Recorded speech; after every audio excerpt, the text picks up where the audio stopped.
Quisiera que abra su Biblia en Primera de Samuel 3.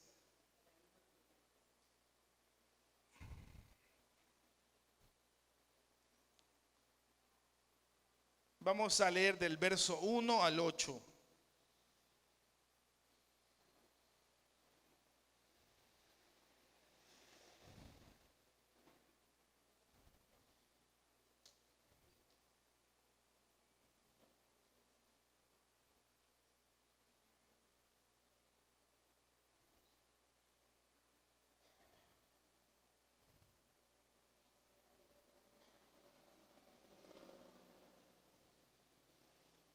Y leemos la palabra de nuestro Dios bajo la bendición del Padre, del Hijo y del Espíritu Santo. Dice: el Señor llama a Samuel. Y el joven Samuel ministraba al Señor en presencia de Elí. Y la palabra del Señor escaseaba en aquellos días. No había visión con frecuencia. Y aconteció un día que estando Elí acostado en su aposento, cuando sus ojos comenzaban a oscurecerse de modo que no podía ver, Samuel estaba durmiendo en el templo del Señor, donde estaba cerca el arca de Dios. Y antes que la lámpara de Dios fuese apagada, el Señor llamó a Samuel. Tengo un problema aquí con la traducción.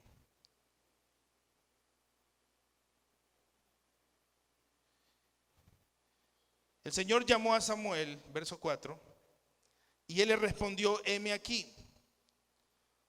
Y corriendo luego a Elí dijo: heme aquí, ¿para qué me llamaste? Y Elí le dijo: yo no te he llamado, vuelve y acuéstate. Y él se volvió y se acostó. El Señor volvió a llamar otra vez a Samuel, y levantándose Samuel vino a Elí y le dijo: heme aquí, ¿para qué me has llamado? Y él dijo: hijo mío, yo no he llamado, vuelve y acuéstate. Y Samuel no había conocido aún al Señor, ni la palabra del Señor le había sido revelada. El Señor pues llamó la tercera vez a Samuel, y él se levantó y vino a Elí y dijo: heme aquí, ¿para qué me has llamado? Entonces entendió Elí que el Señor llamaba al joven Samuel. Que Dios bendiga su palabra. Hoy vamos a hablar de los llamados de Dios, y específicamente dos llamados. Y yo creo que por razones del tiempo vamos a hablar de un llamado hoy, y el otro lo compartiremos el próximo domingo. Tenemos la historia de Samuel. Usted se acuerda de Ana, aquella mujer que no podía tener hijos, que oró fervientemente delante de Dios, derramó su alma ante Dios, y Dios le concedió el tener un hijo. Pero ella consagró su hijo al Señor, y desde muy pequeño Samuel fue a vivir al templo, ¿sí? Al templo. Samuel ayudaba en las cosas del templo, no sé, me imagino limpieza, a acomodar alguna cosa, o si Elí, que era el sacerdote, pedía algo, él se lo llevaba. Me imagino que esa era su labor. Además era un niño.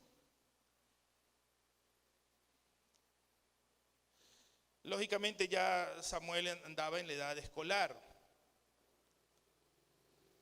Y me llama la atención en el versículo 7 que Samuel no había conocido aún al Señor, a Dios. Y esto es un poco interesante, porque ¿quién no conocía a Dios en el pueblo de Israel? ¿Ah?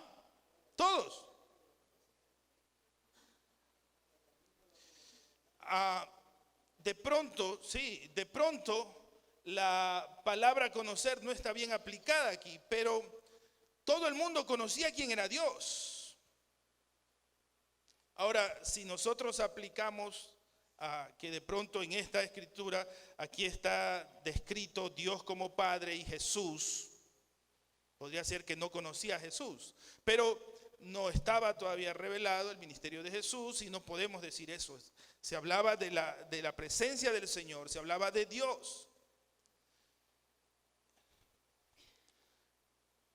Ahora, la pregunta es, ¿hay mucha gente que conoce a Dios o que ha sido salvada por Dios? ¿Y hay una diferencia? Claro que sí. Mucha gente puede decir, yo conozco a Dios. Yo sé de Dios porque de chiquito me llevaban a la iglesia, porque me enseñaban una figura acerca de Jesús, cogiendo a los niños, bien bonito allí, ¿no? Pero otra cosa, decir que conoce a Dios porque lo tiene adentro. ¿El pueblo de Israel conocía a Dios? Claro que sí. ¿Samuel conocía a Dios? Yo creo que sí. Alguien le debió haber contado, Elí debió haberle contado, mira, tenemos un gran Dios que nos permitió pasar un mar, se abrió en seco, nos cuidó en el desierto, ahora tenemos este gran templo, porque había un templo.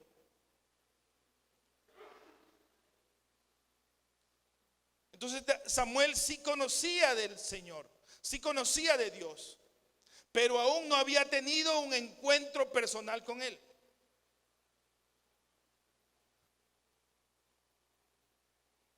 Porque no me quiero adelantar con el llamado sacerdotal de Samuel, el llamado profético de Samuel.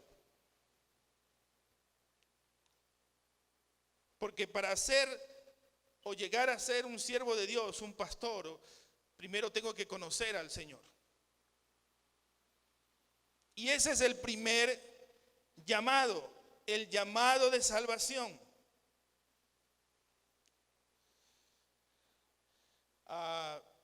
No sé hace cuánto tiempo hacía una oración de salvación para los niños. ¿Usted alguna vez ha conducido a los niños a Jesús? ¿Ha conducido a niños a Jesús? Amén. ¿Sí sabe lo que es eso? Ayer tuve la oportunidad, Rolando me ayudó con las figuritas allí. Comenzamos a hablar de la creación del mundo.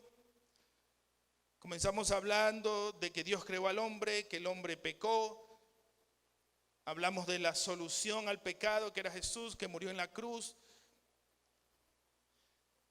Y muchos niños alzaron su mano recibiendo a Jesús como Salvador.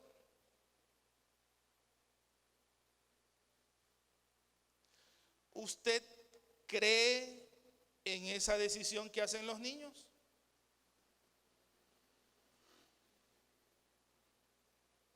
Amén. Yo sí creo. A veces nosotros decimos, no, es que son niños y como ven la cruz, ven a Jesús, como que se compadecen y sienten pena. ¿Sabe qué? Ayer una madre de familia le mandó un mensaje a la pastora.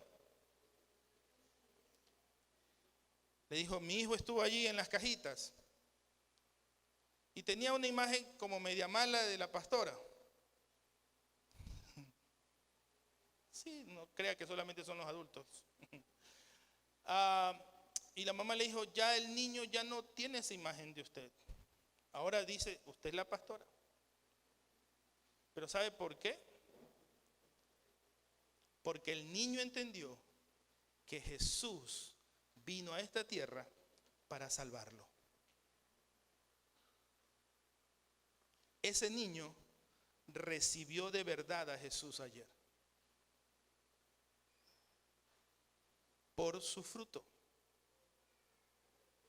Así que nunca menospreciemos a un niño que aún dentro del culto, porque a veces hay niños aquí en el culto, quiera recibir a Jesús como su Salvador. Quiera aceptar este llamado de salvación. Porque a veces es más sincero que una respuesta de nosotros como adultos. Amén. Yo creo que sí. Si existen estas dos clases, yo le he puesto dos clases de llamados. La que vamos a hablar hoy es el llamado de salvación.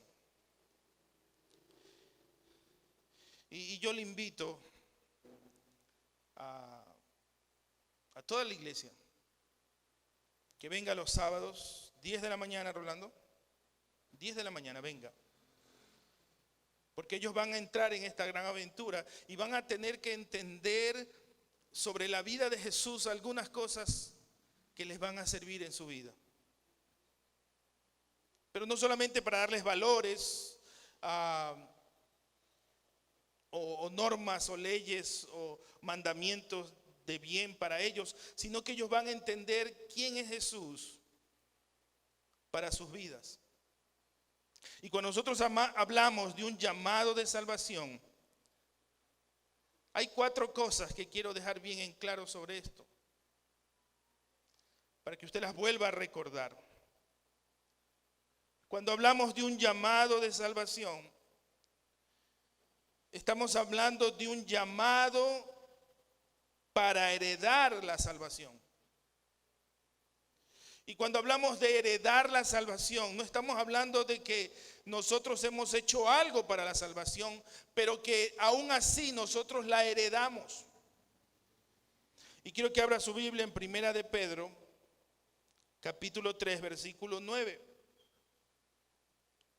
Dice, no devolviendo mal por mal, ni maldición por maldición, sino por el contrario, bendiciendo, sabiendo que fuisteis llamados para que heredaseis bendición. Yo pregunto, ¿cuántos herederos de Cristo hay aquí? Amén. Como que algunos no están convencidos.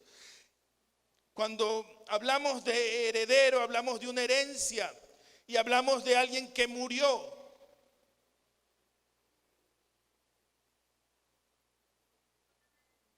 Probablemente si sus papás murieron, le dejaron a usted una herencia. Sus abuelos, no sé. Pero aquí funciona casi igual. Nosotros somos herederos de Jesucristo, porque Él murió en la cruz del Calvario para darnos algo a nosotros. Y ese algo se llama salvación. Y esa salvación tiene que ver con una bendición que nosotros heredamos. ¿Sabía usted que hay herencias que no se pueden cobrar hasta que la persona no cumpla determinada edad, tal vez 18 años? Y hasta eso hay cuidadores, hay albaceas, hay curadores que no le dejan al niño tener esa herencia. Hasta que cumpla 18 años. Cumplidos los 18 años, la herencia es de él o de ella.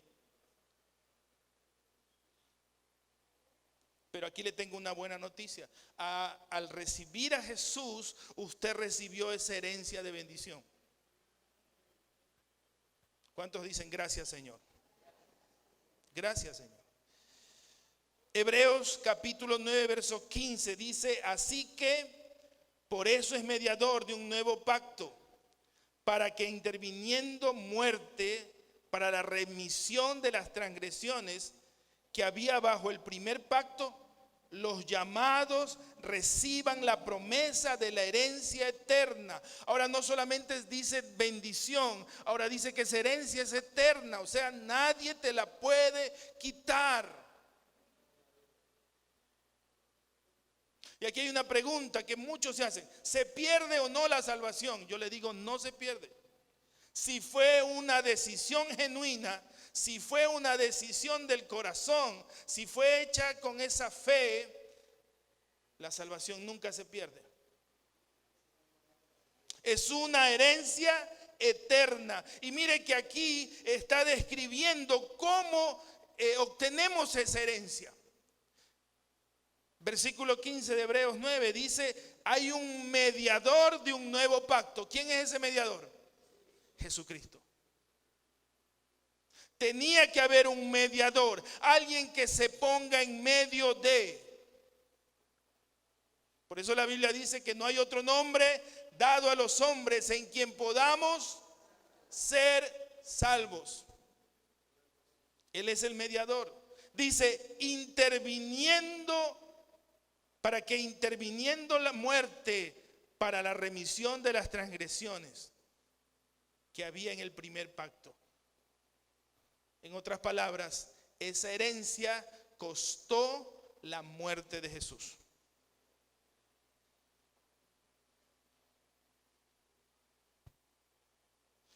Veía una figura de los pies de Jesús y un enorme clavo ahí. Habían puesto esa figura, esa foto. El clavo era más o menos de este porte. Y la figura se veía, lógicamente que era una figura, no era real, pero era la figura de cómo debió haber sido el clavo y los pies.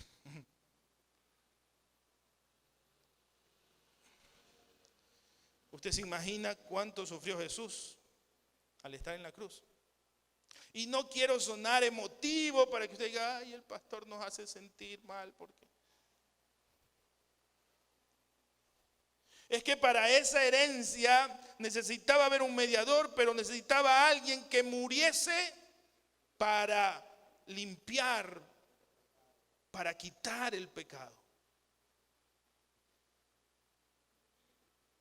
Y en ese proceso nosotros recibamos esa herencia, seamos llamados a ser herederos de Cristo Jesús.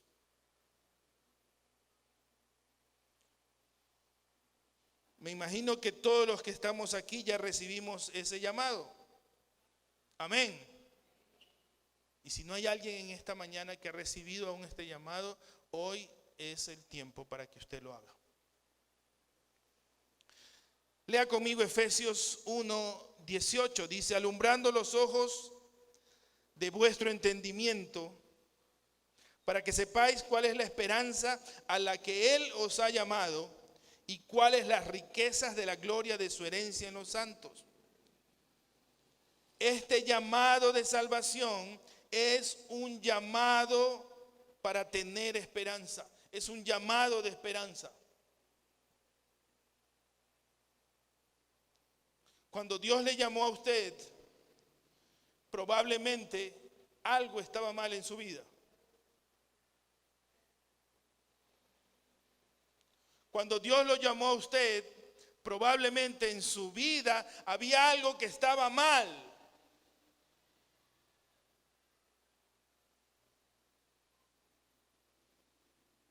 Había algo que le decía a usted, soy pecador. Ahora entiendo, soy pecador.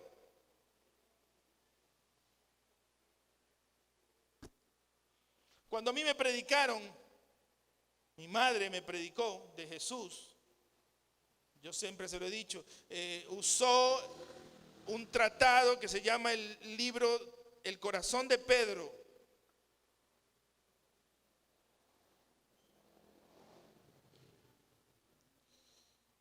Yo tenía que ver qué era el pecado. Y tenía que entender qué era el pecado. Tenía 4 años. Entonces vi un chanchito, pereza. ¿La pereza es un pecado? Sí. Veía un chivo, la ira o la desobediencia. Veía una serpiente con la lengüita ahí así, la mentira. Así yo entendí. Pero para llegar a tener esperanza, para llegar a responder a un llamado de esperanza, yo tenía que estar en desesperanza. ¿Me está entendiendo? Tenía que saber que le había fallado a Dios.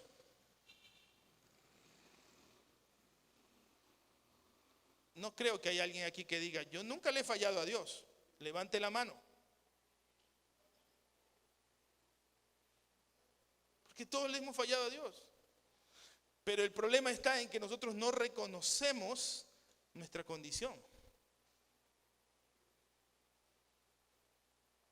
Y déjeme decirle que para entender esa esperanza, tenemos que entender que nosotros estamos metidos en un mundo de desesperanza.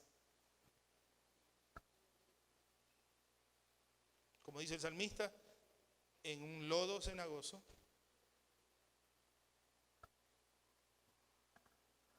en lo profundo de mis pecados. Este llamado de salvación es un llamado a la paz de Dios. Lea conmigo Efesios 1:18. Perdón, Colosenses 3:15. Disculpe. Y la paz de Dios gobierne en vuestros corazones, a la que asimismo fuisteis llamados en un solo cuerpo, y sed agradecidos.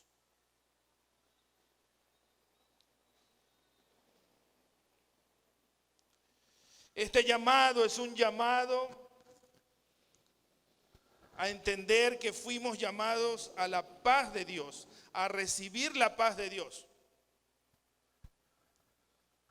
Que nosotros éramos sujetos de la ira de Dios por nuestro pecado. Pero una vez aceptado el llamado de Dios a nuestra vida, el llamado de salvación, nosotros nos acogíamos a este acuerdo de paz.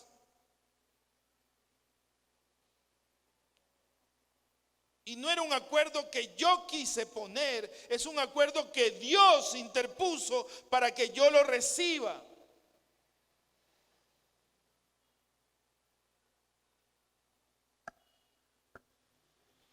¿Ha escuchado esto?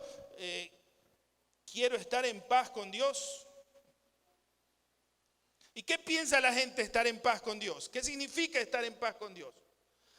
Voy a leer la Biblia, voy a orar, voy a ir a la iglesia. Eso no es. Si usted quiere estar en paz con Dios, no, tampoco habla de pague sus diezmos o alguna cosa así. No, si usted quiere estar en paz con Dios, usted tiene que recibir a Jesús como Salvador. Y ahí agrega en este pasaje de Colosenses que seamos agradecidos por lo que Dios nos ha ofrecido.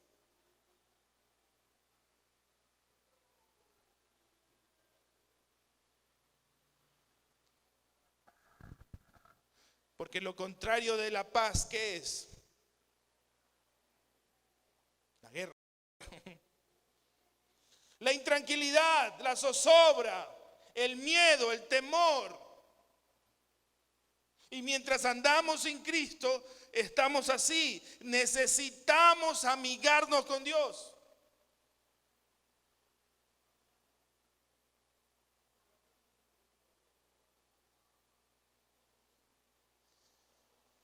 Necesitamos la paz de Dios, y cuando nosotros respondemos al llamado de salvación de Dios, nosotros entendemos eso, la paz de Dios.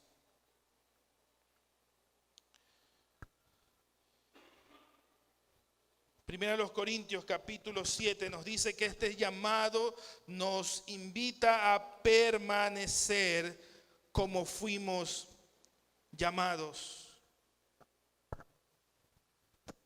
Primera de los Corintios 7, 18 al 25.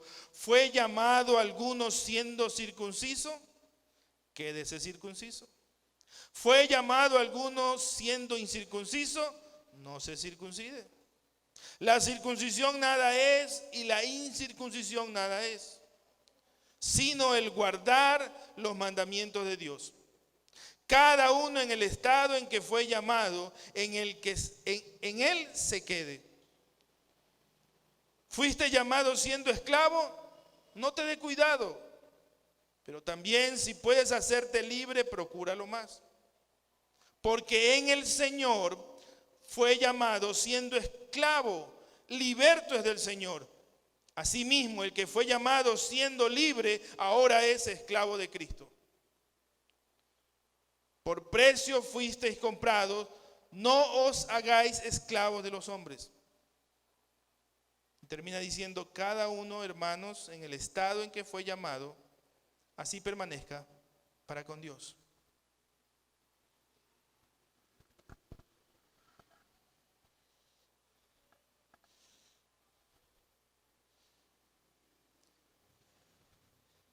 El llamado de Dios se hace para todos.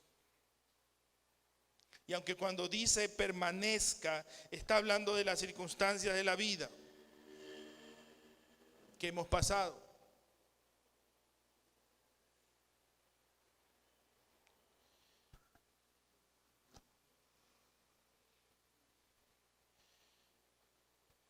Cuando el apóstol Pablo habla de circuncisión e incircuncisión, nosotros sabemos que la circuncisión fue una norma, una ley que Dios le dio al pueblo de Israel como judíos, pero que el judío aplica hasta hoy como una ley, como una norma.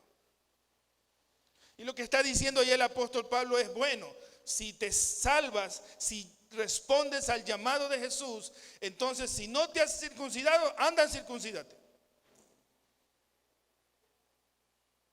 Y esto sería un problema para todos los varones.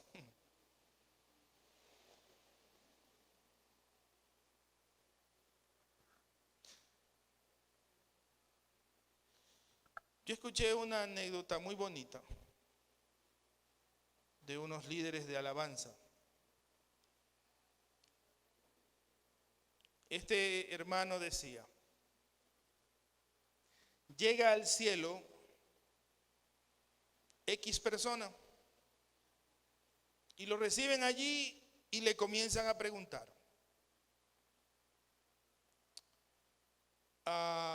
¿de qué iglesia eres?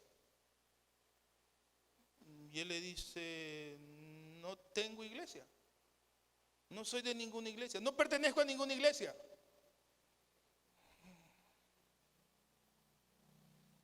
¿Y qué religión tienes?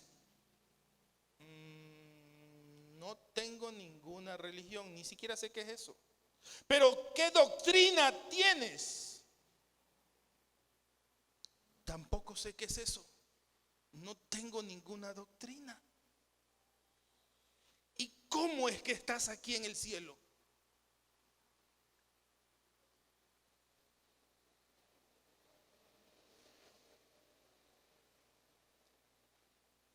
Antes le preguntan, ¿quién eres? ¿Quién eres? Dice, soy un ladrón. ¿Qué hace un ladrón en el cielo?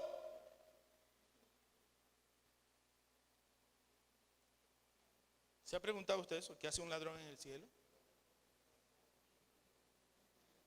Y este hombre le dice, ¿cómo entraste al cielo? Yo estaba colgado en una cruz al lado de un hombre que me dijo, hoy estarás conmigo en el paraíso. Ladrón, sin iglesia, sin religión, sin doctrina.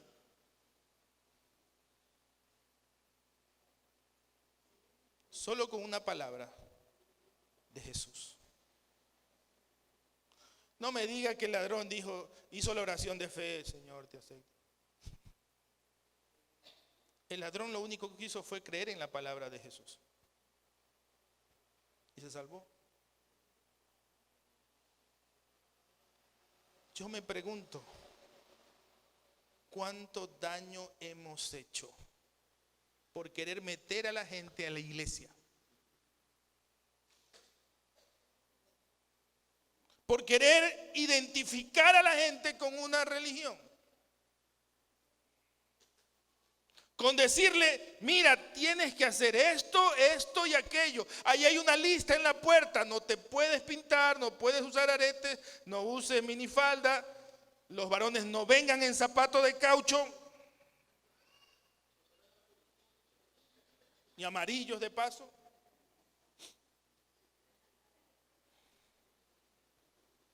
¿Cuándo pusimos tantas trabas para que la gente entre al cielo?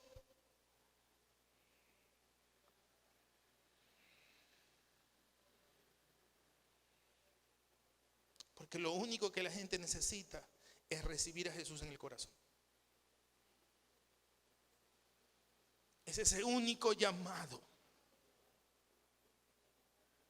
Manuel hizo eso, ¿no, verdad? El esposo de Lolita.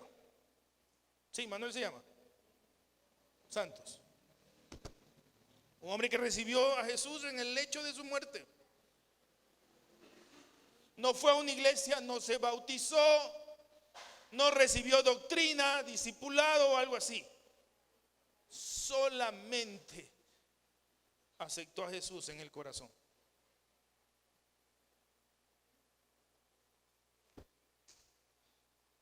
La pregunta que te voy a hacer estos 2 domingos es esta.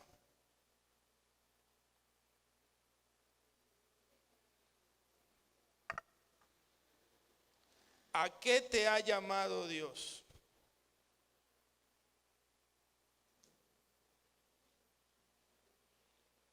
Y la primera respuesta debe ser a salvación.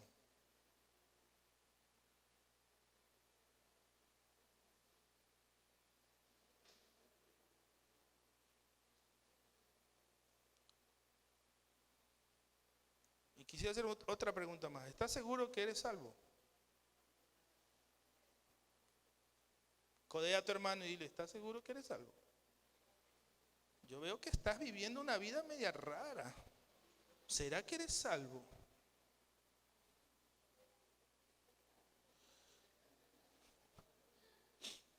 El día viernes estuvimos en la casa de la familia de Vero, un tío, viven en San Borondón. ¿Cómo se llama? Santa María de la Casa Grande.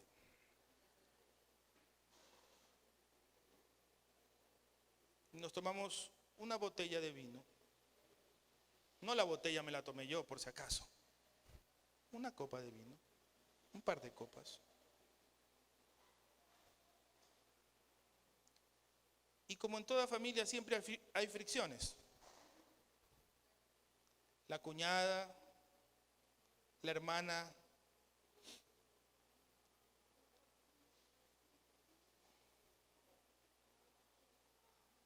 y había allí como una fricción.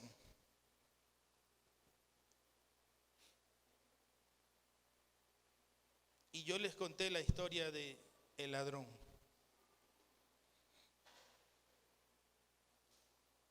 Nunca la tía de Vero me había dicho, fue bueno tenerlos aquí.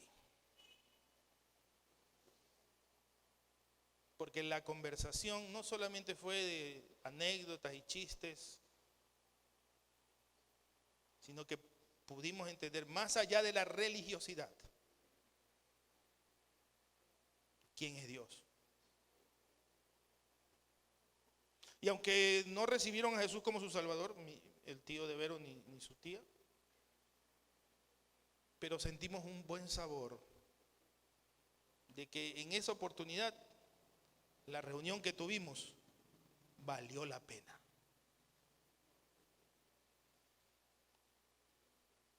¿A qué fuiste llamado?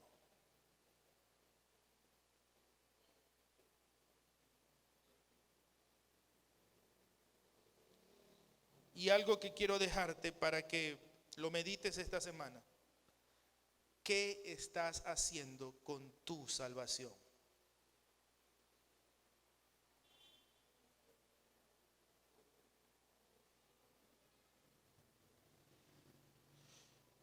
En un programa para pastores, para iglesias, hacen esta pregunta.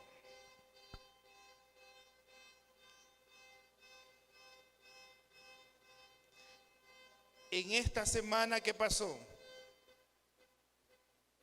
¿a cuántas personas le predicaste de Jesús? ¿Y cuántas de esas personas están aquí hoy domingo?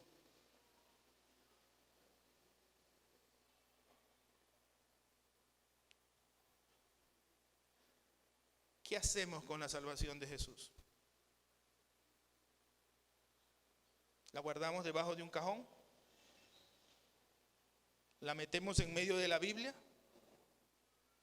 ¿La colgamos en la pared para que diga, ve, ahí está, yo me bauticé, fue el día tal? ¿Qué haces con tu salvación? ¿Qué hacemos con la salvación? ¿A cuántos les hablamos de Jesús? ¿A cuántos llamamos para que sean salvos?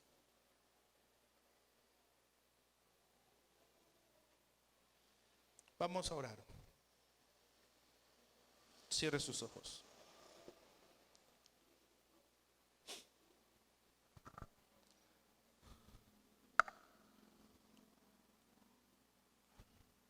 Nuestro Padre Celestial nos ha llamado para que seamos salvos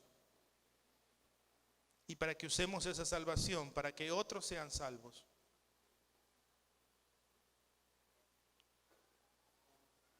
El apóstol Pablo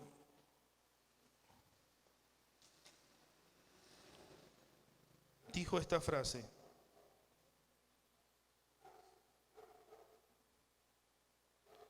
hermanos, ciertamente el anhelo de mi corazón y mi oración a Dios es por Israel para salvación. El gran apóstol Pablo decía estas palabras: el anhelo de mi corazón. O sea, lo que él amaba más era que el pueblo de Israel sea salvo. Sus oraciones eran para que el pueblo de Israel sean salvos. Y yo te pregunto en esta mañana, ¿el anhelo de tu corazón es que tu familia sea salva? Tus oraciones son para que tu familia sea salva. Y voy más allá, el anhelo de tu corazón y tus oraciones es para que tus vecinos sean salvos, para que tu barrio sea salvo, para que tu ciudad sea salvada. Nosotros ya fuimos salvados. Nosotros ya reaccionamos a la paz de Dios. Nosotros fuimos llamados en el estado en que estamos y seguimos así. Pero ¿qué hemos hecho con la salvación? ¿Qué hemos hecho con el llamado que Dios nos hizo un día? Porque cuando tú recibiste a Jesús, Dios te llamó.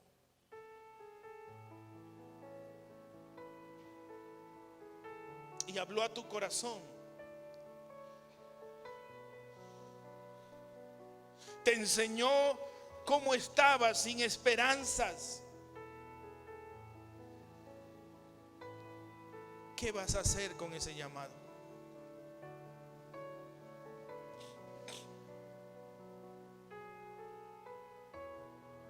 ¿Qué tal si hoy le dices al Señor Jesús: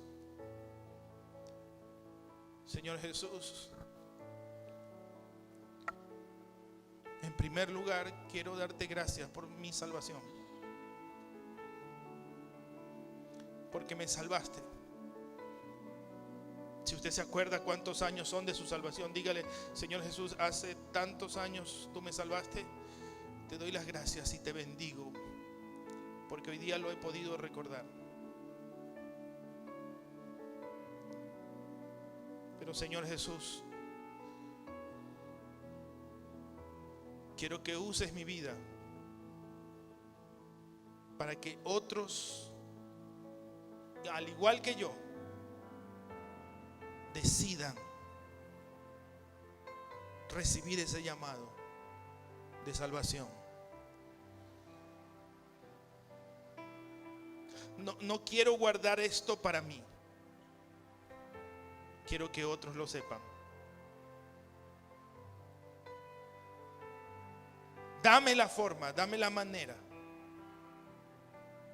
para que yo pueda compartirle a alguien más.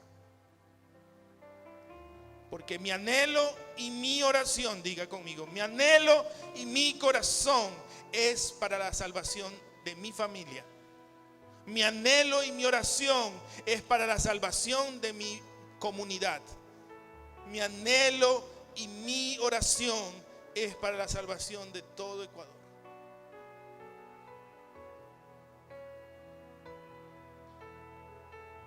Dame las formas, dame la manera para que yo siempre pueda hablarle a la gente acerca de tu Hijo Jesucristo.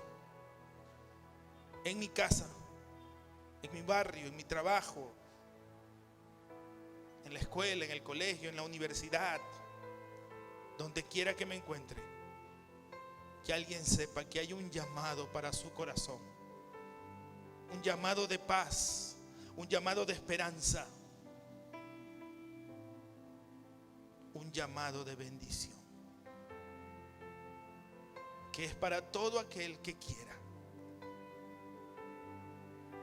para todo aquel que esté pasando por un momento difícil, de desesperanza, de incertidumbre, de temor, aún de enfermedad, porque nosotros creemos que Jesucristo es la esperanza de este mundo. Ayúdanos, Señor, a llevar este mensaje, este llamado a todo aquel que necesite escucharlo. En el nombre de Jesús. Amén y amén. Con la danza, que se escuche la alabanza.